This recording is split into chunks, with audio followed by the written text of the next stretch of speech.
Hello everybody, I am PhenomSage, and welcome to the Houseki no Kuni, Land of the Lustrous chapter reviews. I know I've kept a lot of you waiting ever since that manga comparisons video, and even before that after the episode 12 finale review, when I said that I would be covering the manga once I was caught up with Made in Abyss. Well, now it is finally the time to get into it, to start getting into this manga story material. Today we're going to be talking about chapter 33, Distance. And this will also cover the second half of chapter 32 where the anime cut off. I will be talking about the interesting and unique information in that chapter as well, but I will be calling this just the chapter 33 review for organizational purposes. So if you watched my manga comparisons video, you'd know that the stopping point where the anime decided to cut off was skipped ahead to a bit in the manga, so we will be talking about that when we get to that point, but the technical stopping point is right after Phos hears the Lunarian talk. That is the point where the anime branches in its own direction. And in the manga, after that scene, we see Phos in this library trying to discover more information about the Lunarians and the way that they operate. And it's here where I stopped, because in this library,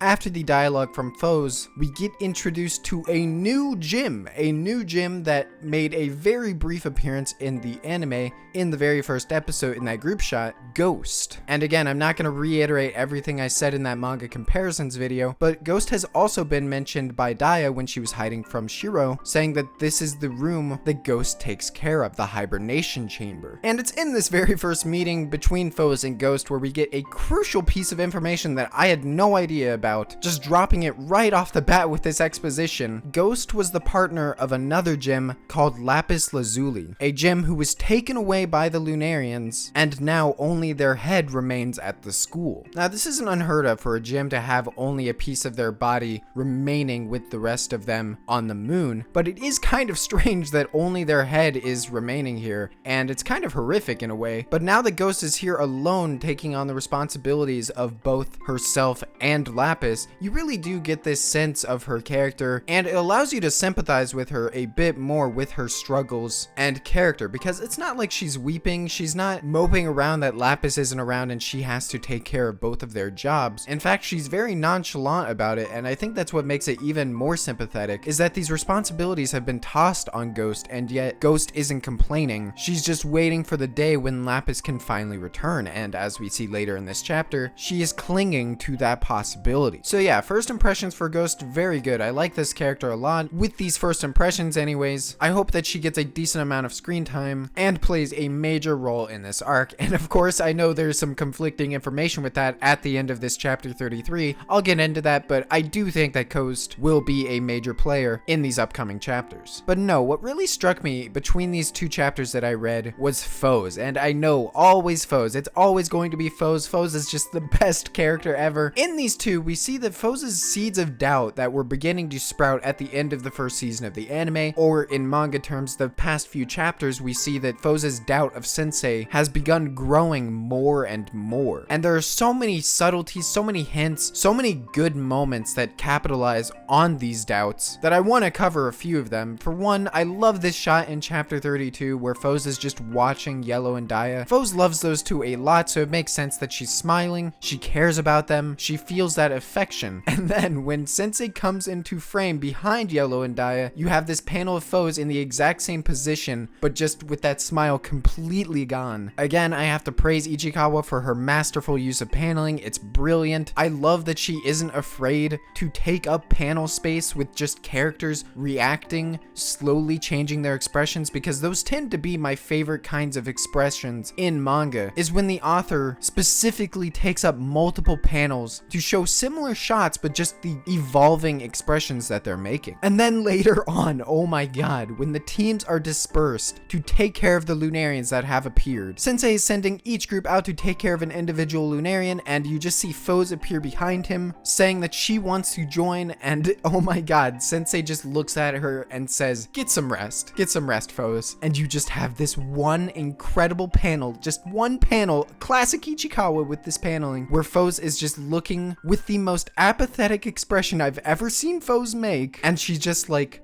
no. It was incredible. If you watch my reaction, you'll see that it had one of the biggest reactions out of me from this chapter. And it's interesting because it's not just Phos that looks apathetic in these panels. Sensei also appears to be very apathetic towards Phos wanting to join. He almost looks annoyed in the panel. He's like, get some rest. And it's in this shot that made me wonder if Sensei knows what's going on with Phos. Does he know what Phos is thinking, that she suspects him, what her feelings are towards him? I don't know. Sensei just feels like too aware and smart of a character not to realize that these things are going on inside of Phos's mind. It could be that he just doesn't care or is deciding not to take action right now, but I feel like he definitely knows that something is up with Phos. But yeah, absolutely brilliant scene. In the very next panel, Phos does reel it back and says, I'll go beside you. But it's that no just separated into one panel that just delivers everything so perfectly. And it makes me wonder how the anime would adapt this scene, because like I mentioned in my manga comparisons video, the anime did have trouble at understanding the nuances behind the way that Ichikawa paces her dialogue. I'm picturing this scene in the anime and I wonder if they would just translate it in a scene to no, I'll go beside you, instead of separating that no for the impact and effect that it has separated from that I'll go beside you. And it just makes me even more excited to see how they adapt season 2. But no, it is in chapter 33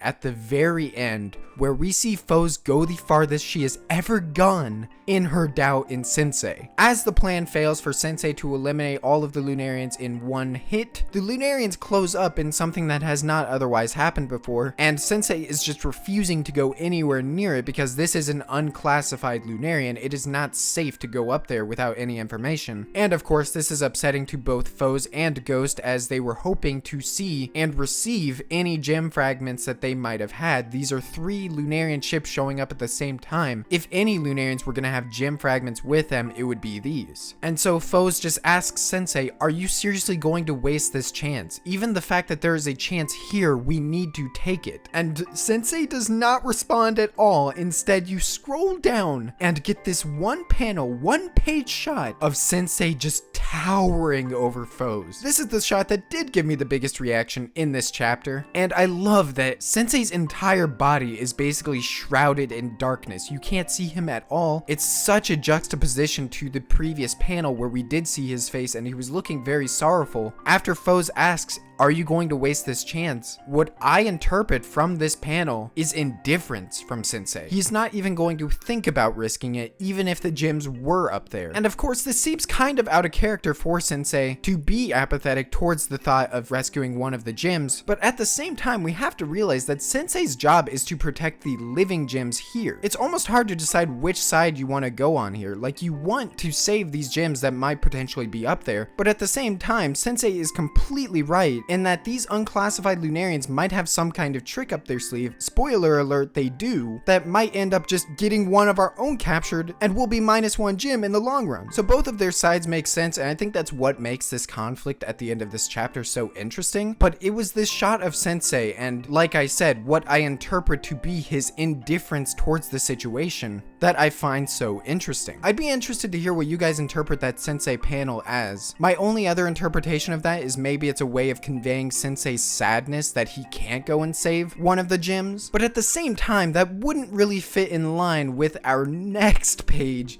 which might even be better, where Phos sees Sensei, his face shrouded in darkness, which again I assume is his apathy towards wanting to go save one of the gems, and this just angers Phos. We see these panels of Phos just reaching for her sword, coming closer and closer to doing it, and it's in these sequence of panels that I think we see the scariest I've ever seen Phos. She doesn't look angry, but there's just this expression on her face that I can't describe what makes it so terrifying, almost as if she's snapped and is ready to attack Sensei right now. And I feel like another interpretation people have of this scene is it's Phos reaching for her sword, ready to disobey Sensei and go after the Lunarians, but I don't think so. The way that Phos is shaking here, her expression, it coming right after Sensei and his face, I straight up think Phos was about to attack Sensei, if not for Ghost interrupting. And again, I have to reiterate here that it's Phos's reaction that makes me interpret this shot of Sensei as indifference towards the situation versus him being sad, Because if it was just him being sad, why would Phos react this way in such anger and hatred? But of course, this entire sequence is interrupted by Ghost, who has already jumped on the Lunarians despite Sensei's wishes, and confirms that no one is inside. Whether this is true for the other one, who knows, but I like that Ghost is the one taking the initiative here because it shows how desperate she is to get Lapis back. And of course, in the end, Sensei was right. As Ghost is standing on this Lunarian ship, the trap activates, and we see a portal much like the one that Shiro popped out of, ready to grab Ghost and bring her inside. And it's interesting to note how shocked and scared Sensei looks here, because this directly contradicts what I was saying about him being indifferent about wanting to save these stolen gems. My only guess here is that he does care deeply about the gems under him, but does not want to risk losing them for the sake of recovering a one that's already been stolen. My question at this point would be, is this the same trap that triggers when the Lunarians run away? And to focus on that, we have to get into a new piece of knowledge that we learned about the Lunarians in this chapter, about a new formation of them that is very rare. So rare that a lot of the gems that are fighting them right now have only ever heard about them, they've never seen it in person. And this formation is when 3 Lunarian ships all appear at the same time. Once you destroy one, the other 2 run away at very high speeds. And this is essentially to lure the gems that are attacking them to chase after, and from what we hear, these Lunarians running away somehow kidnap the gems that are chasing them in the process. We learn that 3 gems were lost to this trap, one of which may very well be Lapis. So I want to know if this trap that is about to ensnare Ghost is the same trap that triggers when these Lunarians are running away. Because as we see in this chapter, they have a very different reaction when one of their own is killed off. They're not running away, they're staying and end up just covering themselves in this black material. I'll be interested to see if we learn any more about that. Ichikawa tends to skim over those details in the long run since they're not very important to the overarching story, so I would be interested to see if we learn more about that, but I don't know if I'm counting on it. Just a few final notes to make before we end this review off. Like I speculated on in the episode 12 finale review, now that Zircon and Bort are teamed up, Yellow and Diamond are now teamed up as well. I am so happy. Bless Ichikawa for pairing up 2 of my favorite characters, seeing their dynamic, the way that they play off of each other, their dialogue, and even when they're paired up with Benito, it's just really entertaining, and I love seeing these 2 characters being able to actually interact with each other for more than 5 seconds. Speaking of Benito, when Yellow, Dia, and Benito are all trying to lure one of the Lunarian ships to Sensei, we see that the Lunarians are specifically aiming for Benito and rarely attack Dia or Yellow, and they make sure to highlight this so you notice it. It's a very interesting thing to note because as we've learned before, there are certain gems, certain colors that the Lunarians prefer over others. In the very first episode, we learned that Phos's color is one of the Lunarians' favorites. So my guess here is that they're alluding to the fact that Benito has a color that is favorable to the Lunarians, in this case blue, which may very well directly tie in to Lapis, which is also a blue gem, being one of the ones that was taken away. At the same time though, there might be more to this entire situation. It feels kind of strange to highlight the fact that Benito is being targeted almost exclusively if there wasn't a reason for it. So again, I'll be interested to see if we get more information on that, or if that was just an offhanded comment to remark on the Lunarians preferring certain colors over others. But that's been all from me for this Houseki no Kuni,